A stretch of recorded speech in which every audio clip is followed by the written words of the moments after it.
Hoje o programa Diálogo Sem Fronteira tem a satisfação de receber a professora Eliane Moura da Silva. Seja bem-vinda, professora. Então, eu que agradeço o convite de vocês, da RTV, principalmente seu convite, Pedro Paulo, para estar aqui e falar um pouquinho sobre assuntos de interesse de historiadores em geral. A professora Eliane, ela é formada em graduação, mestrado, doutorado em História, professora do Departamento de História, livre-docente, e ela tem uma particularidade muito sua, que é o estudo da religiosidade, das histórias das religiões, e o tema de hoje nosso é justamente as religiões no Brasil. Então nós vamos começar, eu gostaria de começar com uma questão bem geral, porque o nosso público é muito amplo, é a questão do que é uma religião. Antes de mais nada, o que é uma religião? Pois é, Pedro, você tocou, eu acho que é o ponto central para nós que pesquisamos o tema da religião. Seja historiador, antropólogo, sociólogo, o que é religião? Religião, de um modo geral, se você perguntar para a maioria das pessoas, você sair aí pela rua perguntando o que é religião, você vai ouvir várias respostas do senso comum. Religião é acreditar em Deus, religião é amar o próximo, religião é ir à igreja, religião é ter fé, religião é ler a Bíblia. Esses sentidos comuns, eles fazem parte daquilo que nós, historiadores, chamamos de religiões. Então, por exemplo, é muito comum você perguntar se aquela pessoa tem uma religião e ela diz, não, eu tenho, eu acredito em Deus, mas eu não sou praticante. Bom, essas respostas do senso comum são um campo de pesquisa para nós, que trabalhamos com história cultural da sociedade, né? Quer dizer, o que se forma culturalmente que vai fazer com que num universo muito grande de pessoas, num determinado tecido social, as respostas sejam sempre baseadas num determinado conceito de Deus, de igreja ou de fé. Essa pergunta é que vem levando os historiadores, principalmente quem trabalha com história cultural das religiões, a repensar qual o sentido semântico do conceito religião.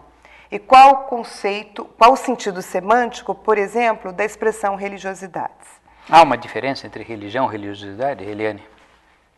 Teoricamente, haveria uma diferença. Religião seria aquele movimento que me vincula a uma instituição religiosa.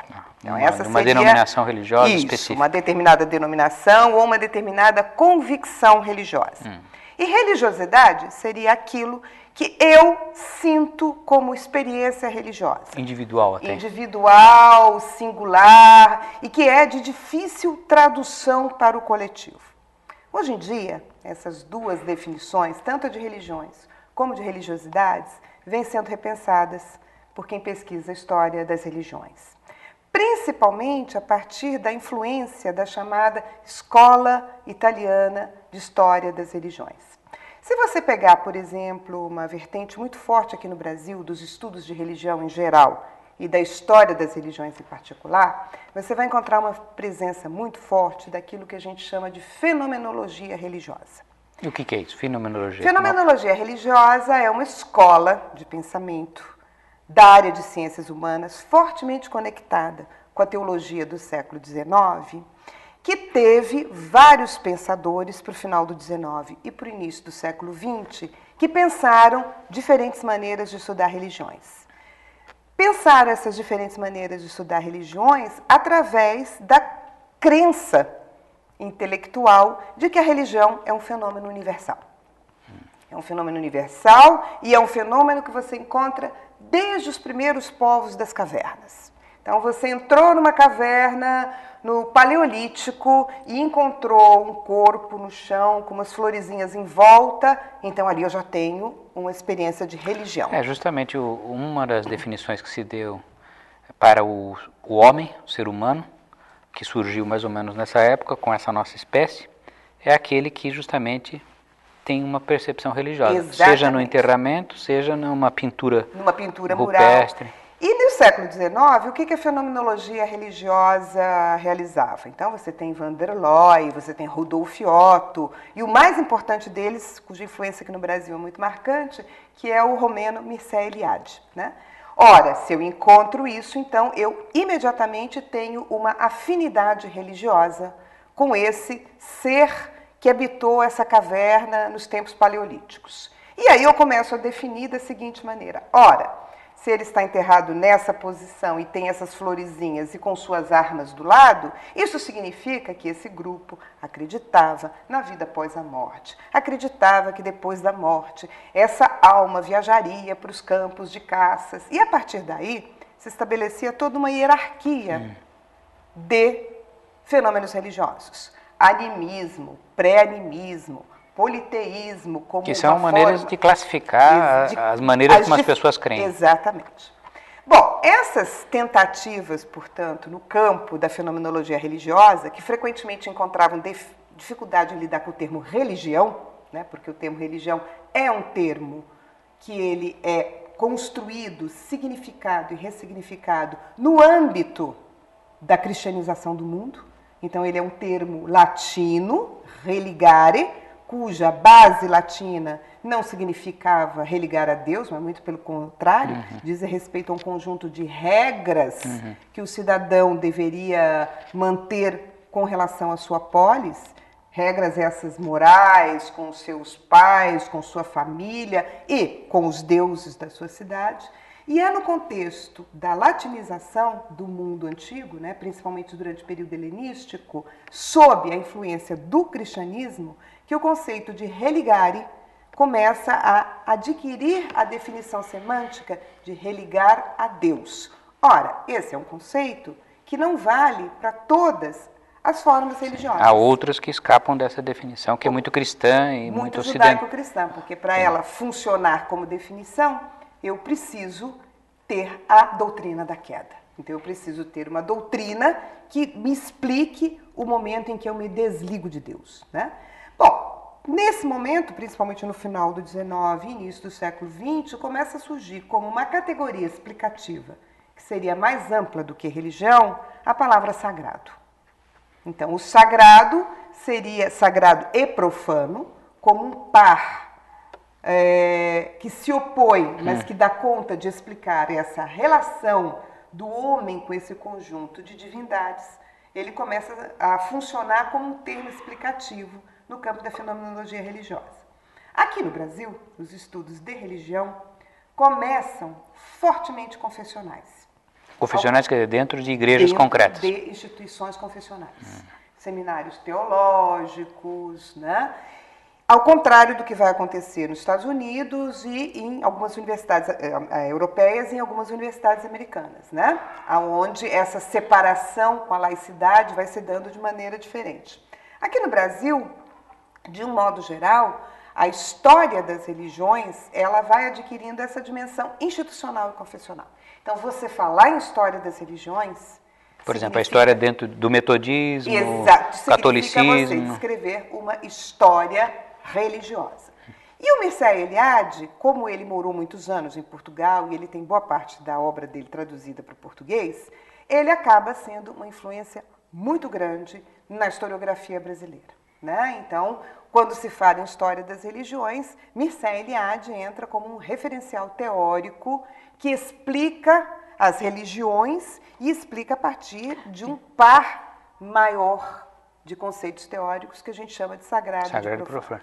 E como você, que está bem inserida no âmbito dos estudos acadêmicos e de historiografia sobre a religiosidade brasileira, como você está vendo a situação da religiosidade no Brasil contemporâneo, quer dizer, o multiplicar-se de denominações, mesmo fora de denominações, pessoas que têm uma espiritualidade muito variada, mesclada, como é que o estudioso dá conta ou procura dar conta dessa realidade? Pois é, e aí é que é interessante. Por quê? Esses modelos explicativos, sobretudo para nós historiadores, os antropólogos já caminham numa outra direção, justamente a partir dos anos 90, quando começam a surgir na mídia e começa a crescer a presença do tecido social, ou a visibilidade social, por exemplo, das chamadas denominações pentecostais, boa parte desse referencial fenomenológico que nós, historiadores das religiões, utilizávamos, começam a se tornar complicados. Por quê? Porque ao estudar o campo das religiões contemporâneas no Brasil, nós começamos a perceber que esses lugares entre sagrado, profano, igrejas, por exemplo, que você podia pesquisar na sua dinâmica cotidiana, profundamente correlacionadas, por exemplo, com as regras do mercado capitalista, os objetos em si começam a se tornar desafios para nós, historiadores. Por quê? Porque esses arsenais teológicos de análise começavam a não dar mais conta de analisar da situação prática. Dessa situação mais prática e mais constante, né? Eu posso dizer para você, Pedro, que o grande crescimento dos chamados estudos de religião, e aí antropologia, sociologia, história, né, na academia, eles vão ganhar muita força e muita transparência a partir do momento em que o Bispo Edir Macedo compra a Record, na década de 90. Então é como se, de repente, se descobrisse algo que nós não sabíamos que existia, né? E aí os estudos, principalmente os sociólogos e os antropólogos saíram, né, na frente dos estudos sobre essas formas de religião, obrigaram, de um modo geral, a área de ciências humanas a repensar os seus referenciais teóricos para entender esse lugar da produção justamente, da religião. O que eu estou entendendo que você está falando é que, com esse exemplo, o papel da mídia, dessa nova mídia, na configuração da fé e da religiosidade no país. Exatamente. Você citou um exemplo, mas na verdade podemos falar de padres católicos também com programas de televisão, outras denominações protestantes, evangélicas, quer dizer, essa multiplicação dos meios de comunicação. Você acha que isso é capital no momento que passamos? É capital para a nossa percepção, muito embora, desde o surgimento da cultura de massas no século XIX, todas as igrejas, todos os movimentos religiosos estiveram sempre colados às mídias, né? Então, se você pensar a Igreja Católica no século XIX, vai surgindo um novo meio de comunicação, eles estão perfeitamente adequados a ela. Século XIX, o apogeu do jornal, da imprensa jornalística. Todos os imprensa católica. Católicos, protestantes, espíritas, todos eles, sempre no Brasil, sempre se apropriaram. O surgimento do rádio, nos anos 20, que você já começa a ter os primeiros programas radiofônicos católicos aqui no Brasil e evangélicos, nos Estados Unidos e aqui no Brasil também. Quando você começa, nos anos 50, as primeiras transmissões televisivas, imediatamente você já começa a ter programas de televisão. Então, por exemplo, aqui no Brasil, já nos anos 50, os adventistas de sétimo dia usaram intensamente a religião. É deles um dos primeiros programas televisivos religiosos no Brasil, a chamada Voz da Profecia, no início dos anos 50. O que vai acontecer, na minha opinião, a partir dos anos 90, é o momento em que a academia, de repente, descobre a importância desse fenômeno. Importância, né? E aí, ao começar as pesquisas sobre a história desses movimentos pentecostais, você começa a desvendar um lugar de produção cultural e social extremamente importante para que a gente entenda questões essenciais contemporâneas. Então, a relação entre religião e política, religião e educação, religião e moral, religião e ética, começam a aparecer. Então, eu não acho que os anos 90 são um ponto de virada dos movimentos protestantes, mas são um lugar onde o olhar da academia, dos historiadores, dos antropólogos e dos sociólogos toma noção de que aquele espaço é muito importante para você entender a história do Brasil, a história geral e a sociedade brasileira. Agora, Eliane, você que é uma estudiosa do tema, eu tenho a impressão que o nosso público ficará muito instigado com a seguinte questão. O estudioso da religião, da religiosidade, como ele faz com as suas convicções? Quer dizer, ele precisa ser um ateu, ele precisa ser um agnóstico, quer dizer, como é que fica essa questão? Porque eu me lembro que eu tive aula com um professor de pré-história, quando eu era estudante, que era um sacerdote católico, mas embora ele nunca falasse isso, ele falava apenas que não tinha nada a ver o que ele ensinava sobre evolução e a religião, né? E ele era um sacerdote. Então, eu pergunto para você, como é que fica essa questão para o estudioso da religiosidade? Bom, nós estamos entrando no campo que para todos nós, historiadores e pesquisadores, é muito, digamos assim, crítico, que é a questão de se existe ou não isenção acadêmica e intelectual. Bom, no que se refere à história das religiões, nós estamos no campo da historiografia. Então, para o estudioso das religiões, você aplica nas suas pesquisas a metodologia da pesquisa da história em geral. Análise crítica do documento, definição e discussão de conceitos teóricos, né? E isso é que tem que ser cobrado essencialmente do pesquisador. Eu brinco sempre dizendo que o pesquisador da história das religiões, ele pode ser ateu, ele pode ser agnóstico, ele pode ser religioso. Desde que, metodologicamente, ele seja, acima de tudo, um historiador, e um historiador profundamente conectado com aquilo que as tendências historiográficas colocam como produção acadêmica e intelectual da sua área, e, de preferência, metodologicamente ateu. Isso é muito interessante porque... O que significa metodologicamente ateu? As crenças não podem entrar como um elemento básico. Ou seja, descrever que ocorreram milagres. Exatamente, ou coisas desse tipo. Né? Então, por exemplo, ele pode estudar um determinado processo de canonização de uma determinada figura que se tornará ou não santa. E ele pode ser um católico que acredite nesse processo de canonização. Mas ao escrever e ao fazer o seu trabalho, ele metodologicamente tem que ser um historiador. E fazer um debate crítico, por exemplo, com as fontes, trabalhar com a documentação. Não é fácil, porque religião, assim como partido político... time de futebol. Time de futebol, como nós estávamos começando aqui, né, falando no começo, eles tendem a ser categorias extremamente totalizadoras da vida, né?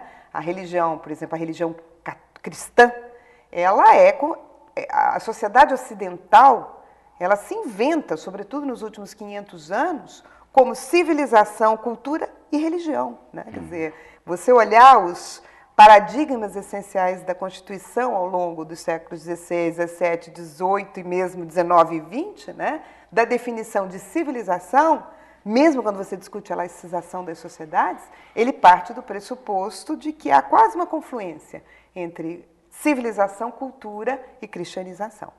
Então, esse lugar normalmente é um lugar extremamente delicado, mas se você é um historiador e se você tem uma boa formação historiográfica, e você, desde a sua graduação, realiza pesquisas no campo historiográfico de acordo com a metodologia, você chega a resultados bastante interessantes.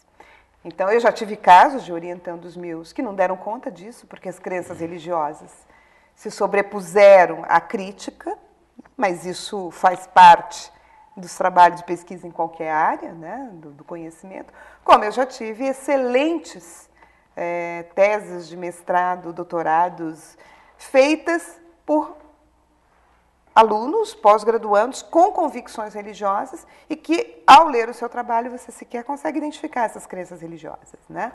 Mas é um lugar de tensão, sim, né? Porque a religião, a religiosidade, elas são tão imbricadas na nossa formação. Porque também, muitas vezes, imagino que a pessoa que se predispõe a estudar uma religião, uma religiosidade, é porque ela vem daquele grupo, por exemplo, né? Normalmente, eu acho que em 90% dos casos, sim. Os casos mais difíceis, a minha experiência como orientadora de perceber, essa relação fica difícil, é quando, por exemplo, você quer pesquisar um determinado objeto dentro da história das religiões no Brasil, ou protestantismo, ou catolicismo, ou religiões afro-brasileiras, ou o espiritismo, quando você tem um acerto de contas a fazer com a sua religião. Então, você era protestante, você teve uma crise religiosa, você começou a ter desconforto com aquele lugar onde você construiu sua identidade, e aí você resolve fazer uma pesquisa para acertar contas com aquele objeto. Ou seja, é quase que o contrário, é um libelo contra. Exatamente. Entendi. Né? Agora, eu tenho tido casos assim, muito interessantes de um protestante estudando catolicismo. Né? E aí os olhares são muito interessantes. Por quê?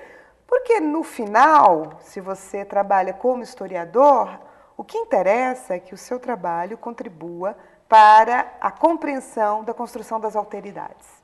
né?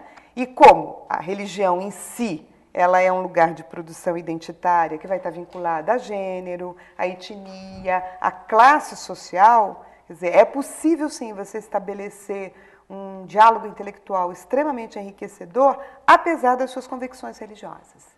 Então, por exemplo, quando você estuda aquilo que é o que eu mais venho fazendo no momento, a relação entre gênero e religião, né? Ou seja, até que ponto a construção de papéis sociais de gênero e a religião produzem determinados sentidos identitários de alteridade e reforçam ou não reforçam papéis sociais de gênero, né? Então, normalmente, quando você tem essa formação teórica, conceitual, e você percebe o lugar de discussão do seu objeto, da história das religiões, essas barreiras tão confessionais na formação do indivíduo não são muito relevantes.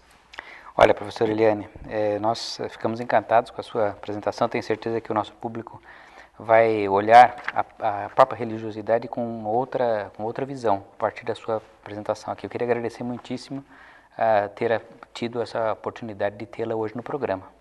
Pedro, eu que agradeço o convite e espero que, por exemplo, a percepção de que nós não trabalhamos com a história da religião, nós trabalhamos sempre com o plural, história das religiões, significa entender e estudar religião, religiões, religiosidades, né, dentro de uma perspectiva das alteridades e das diversidades culturais.